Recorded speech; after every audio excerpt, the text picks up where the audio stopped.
Tripura anganwadi workers and helpers সংঘ ত্রিপুরা প্রদেশের উদ্যোগে শুক্রবার বাক্সনগর সিডিপি অফিসে 7 দফা দাবির ভিত্তিতে একটি ডেপুটেশন প্রদান করা হয়। বিপুল সংখ্যক অঙ্গনওয়াড়ি কর্মী ও সহায়িকাদের উপস্থিতিতে সংঘের প্রতিনিধিরা বাক্সনগর আইসিডিএস প্রকল্পের সিডিপিওর মাধ্যমে সরকারের কাছে তাদের দীর্ঘদিনের বিভিন্ন দাবি দ্রুত বাস্তবায়নের আবেদন জানান। এই ডেপুটেশনে তাদের বিভিন্ন দাবিগুলোর মধ্যে রয়েছে অঙ্গনওয়াড়ি কর্মীদের জন্য প্রতি মাসে 300 টাকা স্মার্টফোন রিচার্জ ভাতা প্রদান অথবা সরকারি খরচে মোবাইল রিচার্জের ব্যবস্থা করা, ফিডিং বিলের বকেয়া দ্রুত পরিশোধ এবং দীর্ঘদিন ধরে অপরিবর্তিত থাকা ফিডিং রেটের বর্তমান বাজার দর অনুযায়ী বৃদ্ধির দাবি জানানো হয়। পাশাপাশি 2026-27 অর্থবর্ষের কন্টিজেন্সি বিল ও ড্রেসের অর্থ প্রদান, পোষণ ইনসেন্টিভ দ্রুত মেটানো, সকল কর্মীকে নিয়মিত ডিএ প্রদান এবং এসএনপি ফিডিং পরিচালনার জন্য প্রতিটি অঙ্গনওয়াড়ি কেন্দ্রে অগ্রিম 10,000 টাকা ফান্ড বরাদ্দের জোর দাবি উত্থাপন করা হয়।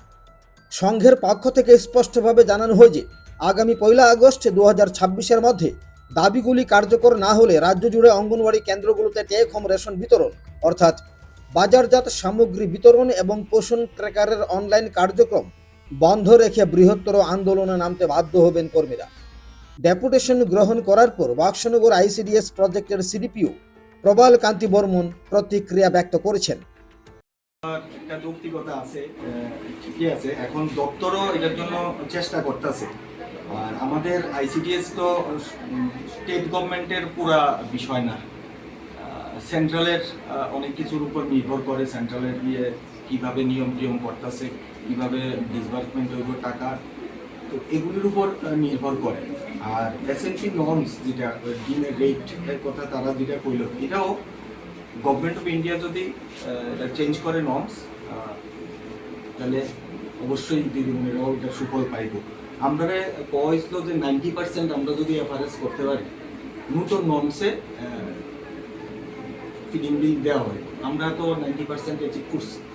তো এটা এখন কার্যকরী হয়েছে না আর কি, আশা করতেছি দ্রুতই কার্যকর হইব। অপরদিকে ডেপুটেশন শেষে সাংবাদিকদের মুখোমুখি হয়ে তাদের এদিনের কর্মসূচির বিষয়বস্তু নিয়ে সংগঠনের state joint secretary Lipika Rudrapal বিস্তারিত অভিযোগ তুলে ধরেন। নমস্কার, আজকে আমাদের ডেপুটেশনটা হচ্ছে আমরা ভারতীয় মজদুর সংঘের অঙ্গনাদি কর্মী সংঘের পক্ষ থেকে। আজকে আমাদের মূলত 7 দফা দাবি নিয়ে আমাদের ডেপুটেশনটা হচ্ছে। আমাদের ত্রিপুরার যে 57টা প্রজেক্ট আছে, 57টা প্রজেক্টে আমাদের এই মাসে ডেপুটেশন চলবে। কারণ আমরা আগামী 1 আগস্ট থেকে আমরা এই যে দাবিগুলি দিয়েছি এগুলি পূরণ না হয় আমরা সেগুলি বন্ধ করে দেব। আমরা যেগুলি প্রকল্পের মধ্যে আছে আমরা চালু করেছি সেগুলি আমরা বন্ধ করে দেব।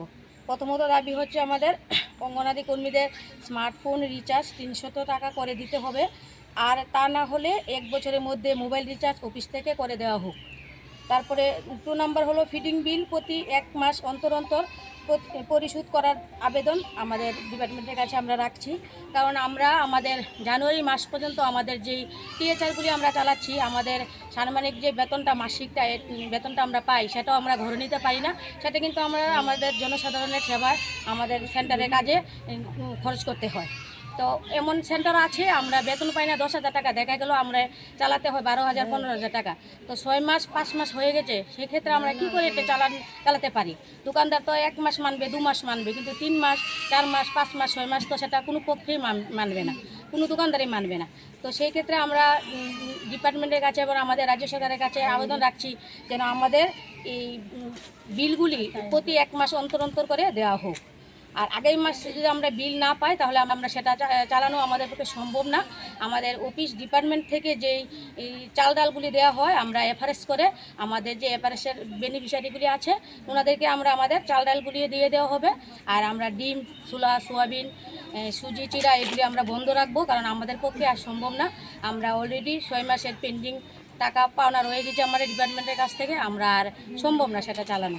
আমাদের 3 নম্বর দাবি হলো আমাদের 2018 সালের পরে যে ফিডিং রেট দেওয়া হয়েছিল আমাদেরকে, সেই ক্ষেত্রে দেখা গেছে বর্তমানে তার দ্বিগুণ বেড়ে গেছে। তো সেই দিক থেকে চিন্তা করতে গেলে আমাদের যে বাজার দ্রব্য বেড়েছে সেটা যেন আমাদের ডিপার্টমেন্ট এবং আমাদের সরকার আমাদের দিকে নজর দিয়ে আমাদের বাজার দ্রব্য দরে দিয়ে দেওয়া হয়। আবার রেটটা বাড়ানো হয়, সেই জন্য আমরা আবার আমাদের ভারতীয় মজদুর সংঘের মাধ্যমে সেটা আমরা আবেদন রাখছি। আর 4 নম্বর হচ্ছে আমাদের 2026-27 অর্থ বছরে কন্টিনজেন্সি বিল এবং ড্রেসের এবং শাড়ির টাকা প্রদানের আবেদনও আমরা রাখছি, কারণ আমাদের 26 অর্ধেক হয়ে গেছে, আমরা আবার এটি পাওয়ার জন্য আবার আবেদন রাখছি। আর 26-27 অর্থ বছরের পোষণ ইনসেন্টিভের আবার আমরা আবেদন রাখছি। প্রত্যেকবার কর্মচারীদের যে দিয়ে দেওয়া হয়, এটা কিন্তু আমরা আজকে 2023-এর পর থেকে কিন্তু আমরা একটা দিয়েও আর পাই না। আমরা আগে বছরে 2বার একটা দিয়ে দেওয়া হতো, তো আমাদের 23-এর পরে কিন্তু সেটা যে কর্মচারীদের দিয়ে দেওয়া হচ্ছে, আমরা কিন্তু সেটা বন্ধ হয়ে গেছে। তো সেটা যেন আমরা পাই, সেটা আমরা আমাদের রাজ্য সরকারের কাছে করজোড়ে আমরা আবেদন করছি যেন আমাদেরকে সেটা এবার 500 টাকা হোক, 700 টাকা হোক, 1000 টাকা দেওয়া হোক, বছরে যে 2বার দেওয়া হয় সেটা যেন আমাদেরকে আবার দিয়ে দেওয়া হোক, সেটাও আমরা আবেদন রাখছি। 7 নম্বর দাবি হলো এসএনপি ফিডিং পরিচালনার জন্য অগ্রিম অ্যাডভান্স যদি 10,000 টাকা করে যেন আমাদের ফান্ডে দিয়ে রাখা হয়, তাহলে যদি আমাদের 2-3 মাস আমরা বিলটাও নাও পাই, তাহলে কিন্তু আমাদের চালানো কিছুটা হলে আমরা সম্ভব হবে, সেই আবেদনটুকু আমরা রাখছি। বাক্সনগর থেকে জুয়েল রানার রিপোর্ট, ত্রিপুরা পাইওনিয়ার।